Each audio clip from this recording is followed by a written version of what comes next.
Bonjour, vous écoutez Everyday Connect dans sa rubrique Everyday Podcast. Dans l'épisode 1, parlons environnement. Très bonne condition d'écoute avec Diane Sarada.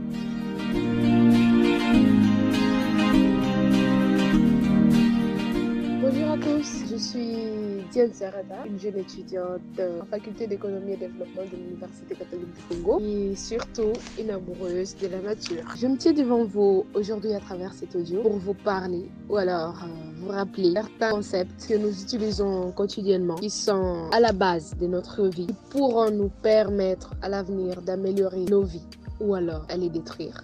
Alors, c'est quoi ces mystérieux concepts? Il n'y a rien de mystérieux. C'est juste quelques termes que nous utilisons tout le temps à travers des médias. Il s'agit de l'environnement, la protection de la nature, le réchauffement climatique qui actuellement est une urgence vitale. Nous allons proposer des solutions pour lutter contre ce réchauffement. Tout d'abord, définissons l'environnement. Un ensemble d'éléments qui se trouvent autour de l'homme et qui permet à celui-ci de satisfaire directement ou indirectement ses différents besoins. Tout ce qui se trouve autour de vous, visible ou non, qui peut vous permettre de réaliser ou de satisfaire vos besoins. Complémentairement à ce que nous appelons la nature, qui est plutôt un milieu où l'on trouve différents environnements de chaque être humain et dont l'agissement d'un être humain sur son propre environnement peut impacter positivement ou négativement celui de l'autre, peu importe où il se trouve, car tous nous appartenons à la même nature.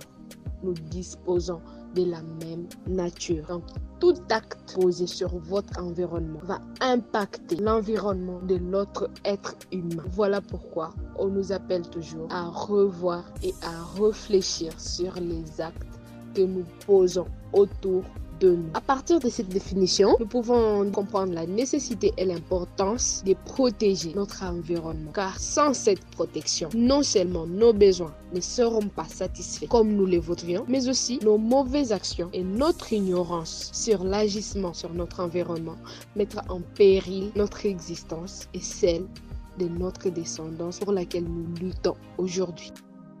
Je vous demanderai, la main sur le cœur, de revoir nos agissements sur notre environnement, car c'est une question primordiale pour la bonne réalisation de nos objectifs. La relation entre nous et notre nature, elle est de plus en plus symbiotique. Depuis toujours, l'homme dépend de la nature pour survivre, car elle est bien sûr l'habitat et la condition sine qua non de la vie humaine. Et la protéger est non seulement un impératif de l'homme, mais une naturalité inconditionnelle, car comme vous pouvez le constater, au fil des jours, la nature est devenue aussi un parasite de l'homme. La nature commence à dépendre maintenant des actions des hommes. Fort malheureusement, le regret est de plus en plus profond quand je vois cet homme lui-même détruire cette nature.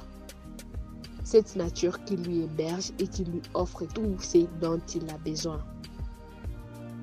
Comment pourrait-il satisfaire ses besoins quand il aura déjà détruit cette nature? Qui seront les héritiers de nos projets après avoir détruit la nature dont ils auront besoin pour survivre? Si nous détruisons cette nature aujourd'hui, où vivront nos futurs enfants? Je vous supplie, je vous en supplie, la main sur le cœur, arrêtons de détruire notre nature.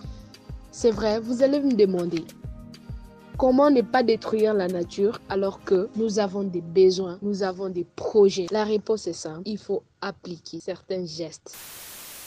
De gestes qui peuvent sauver des vies, de gestes qui peuvent préserver la planète, de gestes très souvent simples qui peuvent préserver les générations futures. C'était Diane, dont Parlons Environnement, l'épisode 1. À très bientôt.